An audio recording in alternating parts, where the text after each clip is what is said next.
On this edition of the Ultimate New Orleans Sports Show, we finally saw the legs, right? The usage of him in the ground game, opening up the offense a bit. I think that's something that was long awaited for this team. I think the Saints will ride him in 26. I think they should ride him in 26. And if you don't have to spend any resources this offseason on a quarterback, and your starting quarterback is on a rookie contract for 3 more years, you can do so much. Hopefully he's learned from his mistakes at Southern Miss and can adapt to now what he's got at Tulane. You know, just the discourse around the college football playoff is like everyone got a syllabus. They went over it at the beginning of the semester. Then the final weeks of class, they went over it on a weekly basis. And then they got to the final and they were shocked that it was 50% of their grade. Wait, it is? What, it is? I wasn't ready for this.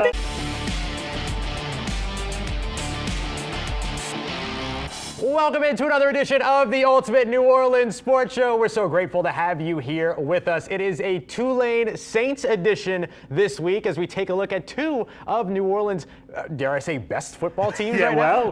Best last weekend. That's right, absolutely right. So we're going to be breaking all that down. I am Ross Jackson. This, as always, is the wonderful Doug Mouton, and we're glad to be here with you today. Yeah, and look, we're going to talk about Tulane a lot once our guests get in. I want to start with the Saints. How much are you buying into what has become a little bit of a Tyler Shuck hype? Are you buying into it? Look, he was good. I know the numbers aren't great, but he's better than Baker Mayfield led the Saints to a win. Yeah, 100%. I'll say this. I'm buying the stock, right? I'm not going to say I'm fully buying all of them, but I'm kind of accumulating a little bit. I'm diversifying my portfolio, and I'm including some Shough shares in there because I've really enjoyed what he did, and I think that we finally saw the legs, right? The usage of him in the ground game, opening up the offense a bit. I think that's something that was long awaited for this team. And I thought the scramble, 2 touchdown runs, obviously, the 34-yarder on a designed quarterback run, and then the second was a scramble. It's almost like the way I felt it was that the designed run sort of freed him up, opened him up, and he became the running guy then. And the scramble was sort of because he was sort of feeling it at that point, hit on a bunch of third downs. Look, if you turn the 2 touchdown runs into 2 touchdown passes, his passer rating would have been significantly better. As it wasn't very good. But man, the eyeball test will tell you that he had an excellent day Sunday against what was a really good defense. Yeah, a better team than the Saints, which I think was something that we knew. A playoff team, right? Or maybe just on the cusp of a playoff team, but a playoff team nonetheless. Can't fault them for the division that they're in. And then you also open up this, like, to me, one of the other big things is you see what Tyler Shuck has done. He has the NFL size. That's why they couldn't take him down on the 20-plus yard run. That's something that we're used to watching. And why he got away on the scramble. Right. That's why we're used to watching the opponents of the Saints do, as opposed to the Saints be able to do. And then you have you also have the NFL arm, and then now you have this ability to utilize his legs. I think it opens up the offense and could be a big game changer for Kellen Moore. Yeah, look, so much I thought to be encouraged by that in that game. All right, let's show you what's on the menu tonight in this edition of the Ultimate New Orleans Sports Show. We're going to be having a cocktail in a little while. I'll tell you about that in a second.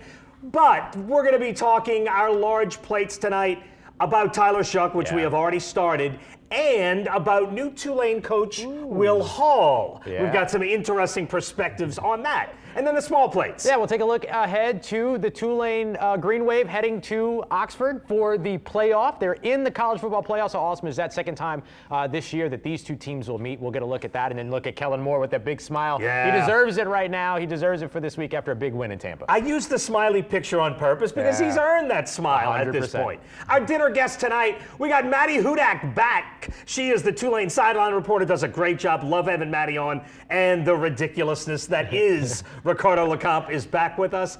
And our last call tonight, provided by Ross Jackson. Ross, what are you making us? We're going to be bringing you a mint mocha espresso martini. We're going full Christmas on this one. And you see the chocolate rim with the peppermint? We always say we're not going to do that because we ain't got time for that. You know what? This week, we got time for that. We got time. We're bringing it all out. This is going to be super fun. And of course, we're going to make a little something extra for Ricardo. Yeah. Ricardo's not a big coffee person, so we're going to do a chocolate version. Yeah, just like a mint chocolate martini for him. It's going to be great. It's going to be awesome. It all looks ridiculous. We got dessert drinks tonight. All right, and looking ahead to Sunday, the Saints and the Panthers. It's a 3:25 kickoff, by the way. Late kickoff for the Saints and the Panthers. And the Panthers 2.5-point favorites. Saints get a little more respect. Panthers still still right on the cusp of the playoffs. Right. They're the favorites, but only 2.5 points. And here's what I want to talk about now. It's Todd Bowles' decision-making this past Sunday. The Buccaneers went for it on 4th down an incredible 7 times, Wow. Ross. That's tied for the most in the NFL this season. Yeah. This season, 17 times a team has gone for it on 4th down, 5 times or more in a game. Again, this was 7. 5 times or more. You know the record of those 17 teams? I'm gonna guess they are a not good. combined, yeah, not good. Oh gosh, that's They're even worse 3 than I and thought. 14, and the Bucs are now one of those 4 teams. I Yeah. thought this was incredibly questionable decision making. Let me tell you why. The Saints' last drive, 17-17, the Bucs go for it on a 4th and 2 and don't get it. They give the Saints a short field, 53 yards. If you're playing a team that is last in the NFL in scoring, wouldn't you want to give them 80 or 90 yards? Wouldn't you want to let Right, your defense, just top 10 in the NFL against the run, let them play, get the ball back, and win that way? Instead, they give Tyler Shuck a short field. He turns it into a touchdown, and the Saints win. I thought the decision-making on the 4th down was arrogant and wrong. Yeah, I completely agree. I mean, and look, it's part of what Todd Bowles is known for. They're known for being aggressive over there. I understand it. But this has been also a formula of the New Orleans Saints season. They have forced 12 turnovers on downs so far this year. 12. And they have one of the best percentages in the NFL as a defense on 4th down. So not only was Todd Bowles making the arrogant decision and the brash decision of going for it, he was going for it against a team that's really good in those situations, in particular 4th and short, where the Saints have forced some goal line stands turnover on drives as well. Do you think coaches doing that much against the Saints is related to the Saints just not being very good and not getting a lot of respect? Yeah, I think so, especially when it comes to the run defense, which we know is the one part of the defense that's still kind of a big struggle for New Orleans. They're 26th. They're in the mid-20s right now in run defense still, while everything else is kind of swarming around the top 10s. I asked Kellen Moore about this on Monday.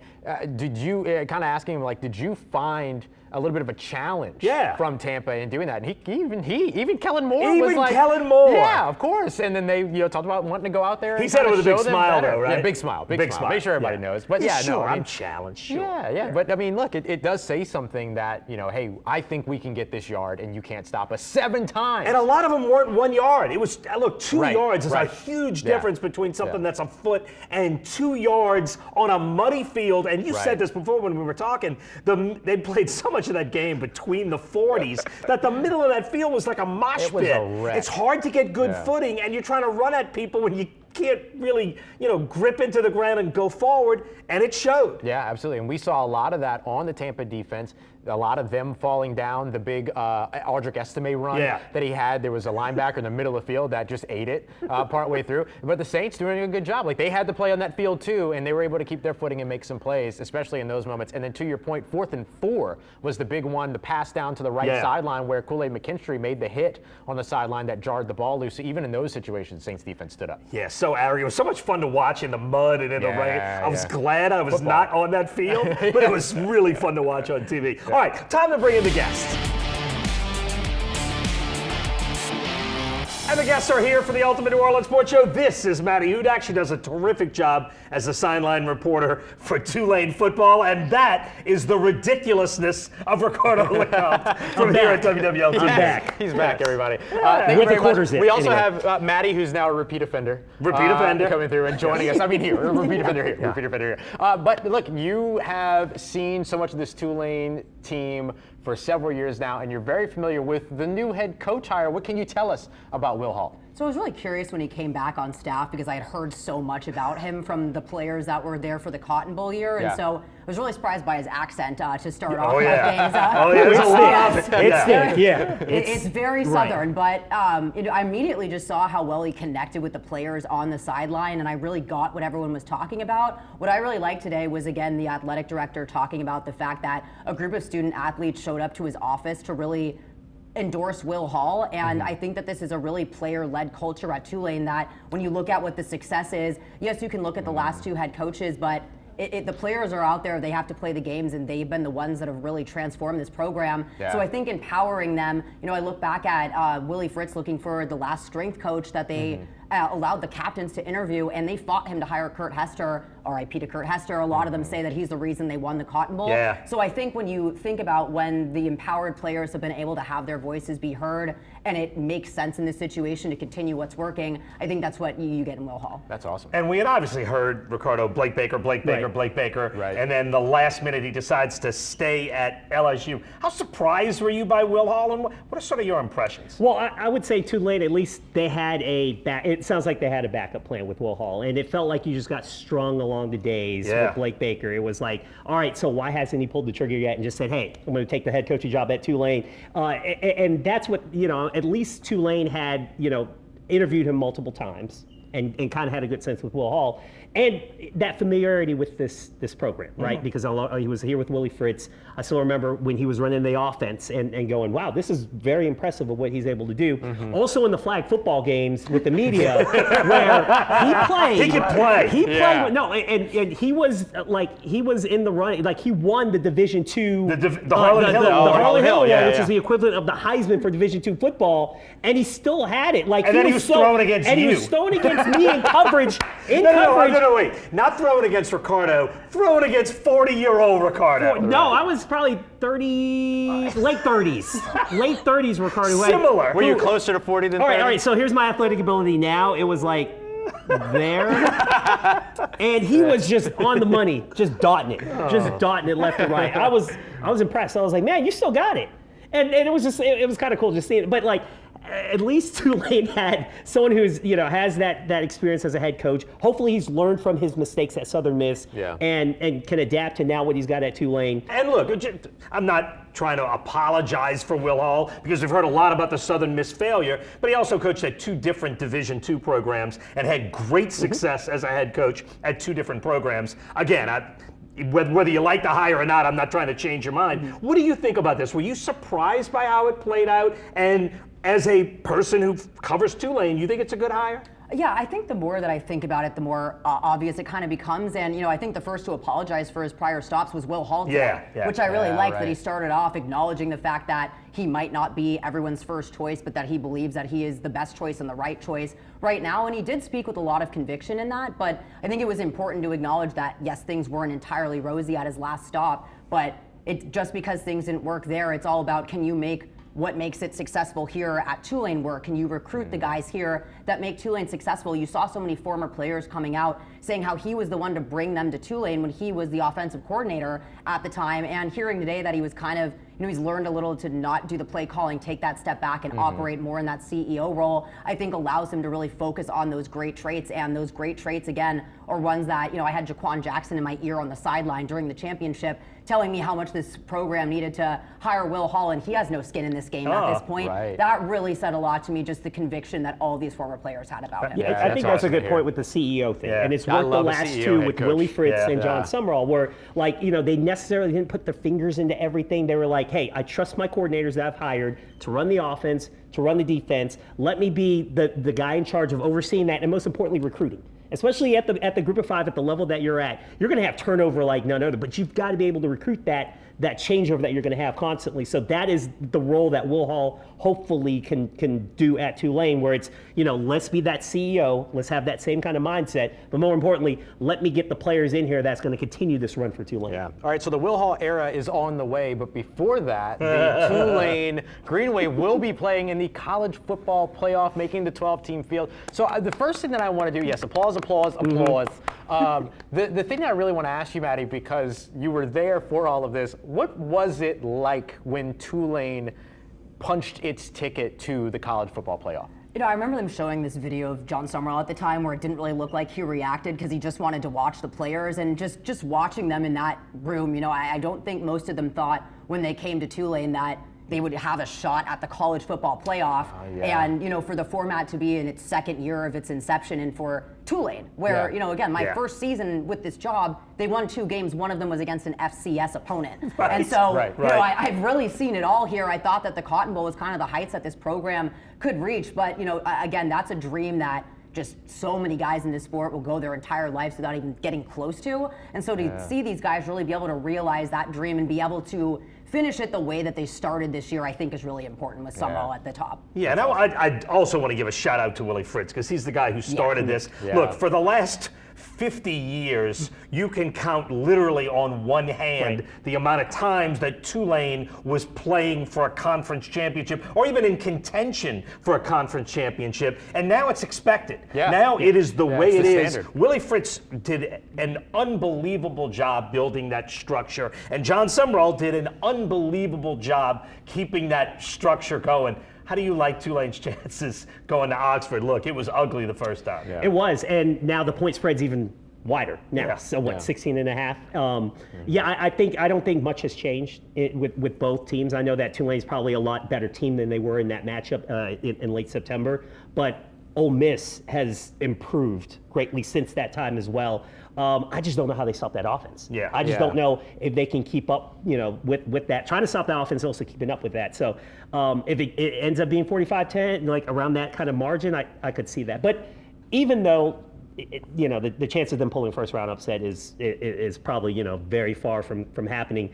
I will say, if you were counting, you talked about the moments of like Tulane football, right? There are like three, I could say, like historic-wise. The '98 undefeated season, right? Yeah, right. Right? Mm-hmm. And then the last two that, Maddie, you've been around for, the Cotton Bowl win, and now an appearance in the college football playoff. Those are the best three seasons of my lifetime. The three best seasons I can remember of Tulane football. So in the end, the fact that like Tulane is in this spot, it is incredible. Yeah, that's absolutely awesome. All right, so as we dive a little bit deeper into that game, let's get to our boil water advisory. We all know, and I dare say, not love, but hate the boil water advisory. It kind of makes you cringe. So what is it that's making you cringe a little bit? What is it that is maybe your greatest concern going into this game for Tulane? I think discipline is. I think there's a lot of things you can point to. The fact that Shough Hurst was playing left tackle in that game, and the fact that Jake Retzloff, he went 0 of 11 to start that matchup. Like the rust was very much there. And then you look at the third quarter where the defense actually held a shutout and the offense was kind of getting things going, and then penalty and holding call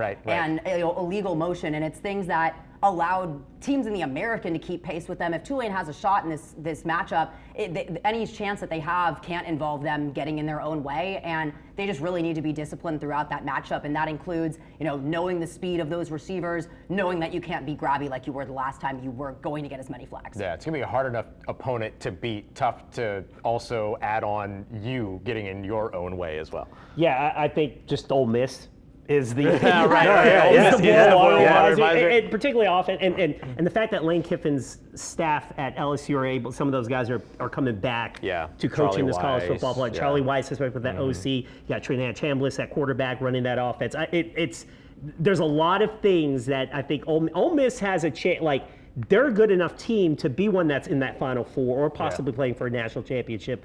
And that's kind of like that. That's the danger. It's just, what do you do against a good team? And basically, it's you can't make mistakes. You've got to basically be perfect. It's perfect football Tulane has to play, and you just have to hope Ole Miss is just stumbling and the Lane Kiffin effect of not being there kind of. If you don't have, if that doesn't, all three of those things don't happen, Tulane has no shot. Mine is Kewan Lacey. I am a Heisman voter, and he is a guy that all year I've been thinking this guy might be on my ballot. The Ole Miss running back, who I think is as good as anybody in the country. I did have one running back on my ballot, Jeremiah Love from Notre Dame, who I think is maybe a little bit better. Yes. But Kewan Lacey is a great player who has the ability to control a game, and that's what I worry about. If Tulane can't stop him, it's going to open up everything for the passing game. And if Ole Miss scores 45 again, Tulane's not going to be able to keep up with that. So stopping Kewan Lacey is the key, or if you're Ole Miss, if he gets rolling, I don't see a way Tulane can win. To me, he's my boil water advisory because he's the guy, if he gets going,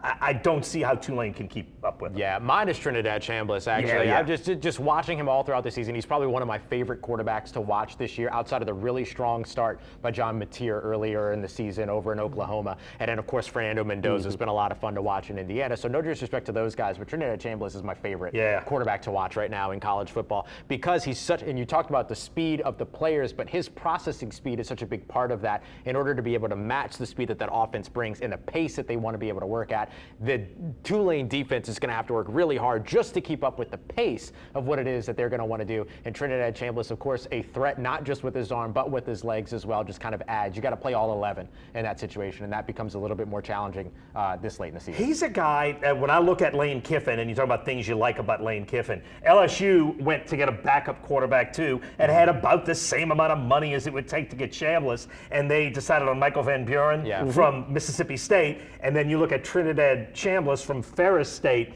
Lane Kiffin has that talent evaluation skill to be able to translate that, because anybody could have signed that guy had they paid him starter money, and it was Lane Kiffin who was able to get him, and that was the difference. What's the best hope for Tulane's defense against that offense? I mean, like you said, it's stopping the run, and it's not panicking as a secondary. And you look at the fact that they had to replace 3 NFL defensive backs, and that was about their 4th game, trying to figure it out. And so you do just hope that the reps and the knowledge that you probably are going to get burned, but you have to keep your head in the game. Yeah, that's huge. I do have one quick Saints question, and we got about a minute on this. 4 games left. How many do the Saints win? 1. Okay. Let's see what they're at. 3. I need 3 wins. So you think they win 3 or 4? Just for my prediction. Oh, yeah, right. Yeah. Because that's 6. Yeah, I'm going 2. I think 2 of the 4 down the stretch. Is Carolina one of them? I'm leaning towards it, actually. Because if it is, then you got Miami and the Jets. I mean, not Miami and the Jets. No, Tennessee and the Jets. I don't think they win in Tennessee. Yeah, I was thinking the same thing. Yeah, I guess I'd go 2. Wow, 1, 2, 2, 3. Yeah. That's it. But again, 3 is just based because I don't want to be wrong. No. And if they win 3, I'm not wrong. I don't want to be wrong. All right. I love it. Enough of this. You know what time it is? Last call! It is now time for the drink and the think, and the drink tonight is coming from Ross Jackson. Yes, we're doing we're going super fancy here for the Christmas season. We're doing a mint mocha espresso martini. It's everything that you love in Christmas in a glass. That's something that I like to think about. A little bit of coffee. That's not my favorite thing. It's super easy. It's 2 ounces of your favorite vodka. We're going with St. Rock. An ounce of each of these. So an ounce of coffee. You can do espresso or just a straight cold brew concentrate like we have here. We have an ounce of the Mr. Black coffee liqueur, and then an ounce of the peppermint mocha creamer here, because we want a little bit of like a creamy cocktail. We've not done one of those before. And then just a little tiny splash. Don't overdo it, but just a little tiny splash of the peppermint extract if you want it to be a little bit extra pepperminty. And then for Ricardo, we're doing basically the exact same thing, but without all of the coffee ingredients, and then with a chocolate liqueur instead. Ross, I thank you for being special and giving me one that does not have what I think is one of the worst drinks in the world in coffee. All right, you're a little crazy. Well, okay. I think that is very And the accurate. chocolate Baileys looks awesome. Yeah, but no, thank you though, Ross. But thank seriously, you. 100%. No problem at all. But Thank you. that's our chocolate Baileys right there, chocolate liqueur. I'll put that up here for us as well, so that we have it. All right, I'm going to get to mixing. Yeah, I apologize. Yes, Ross is going to be working. Maddie, we got the last call. What do you got for us? You know, just the discourse around the college football playoff is like everyone got a syllabus. They went over it at the beginning of the semester. Then the final weeks of class, they went over it on a weekly basis. And then they got to the final and they were shocked that it was 50% of their grade. Wait, it is? Wait, it is? I wasn't ready for this. 50%? That's so good. If G5 doesn't matter, then none of the players that these teams poach from the G5 should be eligible to play in the playoff. I don't see how Indiana wins the Big Ten championship without half of their roster being the JMU Dukes from last season. Yeah, wow. I love the setup to your last call. Yes. And people lost their minds. Literally. 2 lanes in? Yes. Literally, you're playing the system. Right. Yeah. James Madison too? Yes. Here are the rules again from the beginning of the semester. Ricardo, you next. Speaking of playoffs, let's go to the prep level. The Prep Classic is happening this weekend inside the Caesars Superdome, and we have 5 area teams hoping to win a state championship. 2 of those 3 looking to defend their state championship from a year ago. Let's start what's going to happen Thursday. Riverside is going to be looking for their 2nd ever state championship. They won one way back in 2016. I know it was a long time ago, but it wasn't. But they'll see if they can avenge their loss from 2023 when they lost in the final. So the Rebels are going for the Division 4 Select title. Then in the Division 2 Select bracket, we have an all-local affair. We've got Shough and St. Charles Catholic. Probably St. Charles Catholic has been great all year. Shough, the reigning state champs. This was supposed to be a rebuilding year under Hank Tierney, and the Eagles have a shot to win their second straight state championship. Should be a very low-scoring affair in that one. And then the big one, Saturday, 3:30. There's going to be about probably 40,000 plus people in the Superdome for Carr and St. Aug. Carr is probably one of the best teams of recent memory, 26-game win streak. They're going to look for their second straight state championship. St. Aug, the underdog in this one, but they're back in the state championship game for the first time since 1979. So we've got a little history for St. Aug, see if they can win the state championship. Carr trying to cap off this great run that they've had the last 2 years. Is going to be some incredible football inside the Caesars Superdome this weekend. Check it out if you can. I love that. Yeah, Carr, one of the great teams maybe in Louisiana history. Yes. Yeah. Although they got to finish the job, right? 100%. Ross, this looks awesome. Oh man, you know what? Thank you. The rims, Thank you. Yeah. Oh yeah, we did do our chocolate peppermint rims here. And by the way, cheers to John Summerall. John Summerall, cheers to John Summerall, getting the opportunity, taking this team to new heights in terms of the college football playoff. Great job from Summerall. Yeah, 100%. Fantastic and then of course, job. great, good luck moving on as well. I mean, As a Florida State alum, I can't say that. Wow. I can't say that. I think just ejected itself. Let's see. Oh my God. Yeah. Oh yeah. I mean, just Yeah. Do you want to do yours? Or you want to drink? You want me to go? Man, Merry Christmas. Merry Christmas. How is it? Merry Christmas. This is good. Yeah? Okay. I feel like I'm partying with some reindeer and some elves. Man, this is good. You want to go before me? Yeah, I'll go ahead and go. Okay, yeah, you go. Oh my God, these keep popping up. I don't know what's happening here.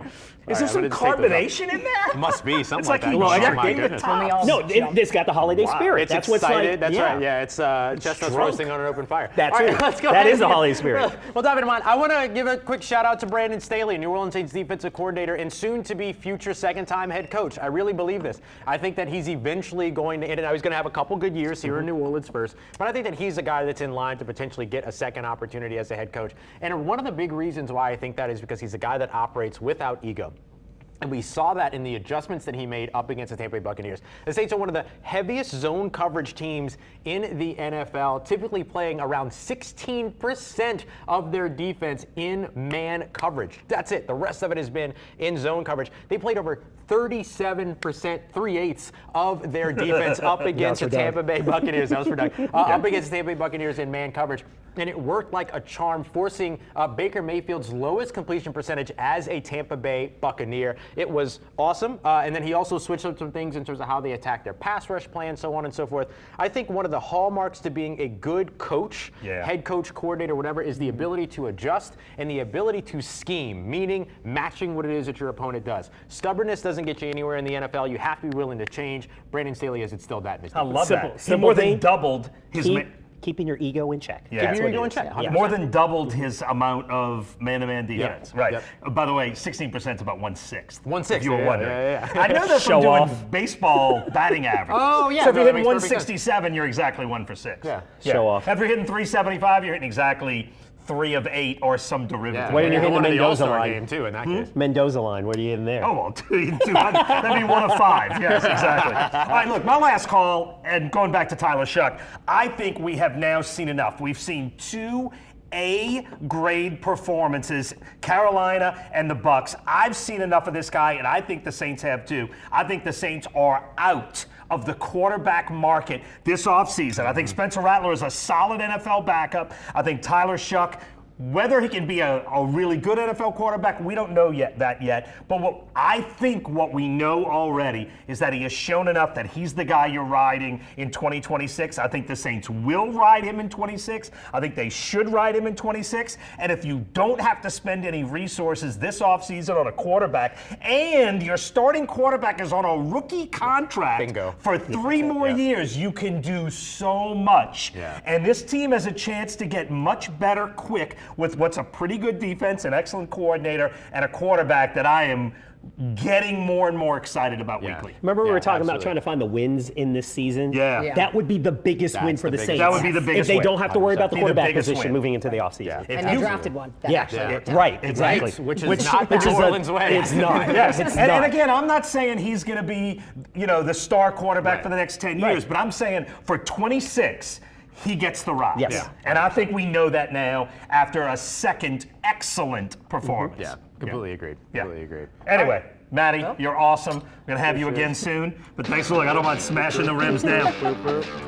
Oh, I love it. All right, thank you very much for being here with us. Try this one at home. I promise you'll like it. We'll see you next time here on the Ultimate New Orleans Sports Show. Bye. Cheers. Merry, happy, merry, all that stuff. Happy holidays.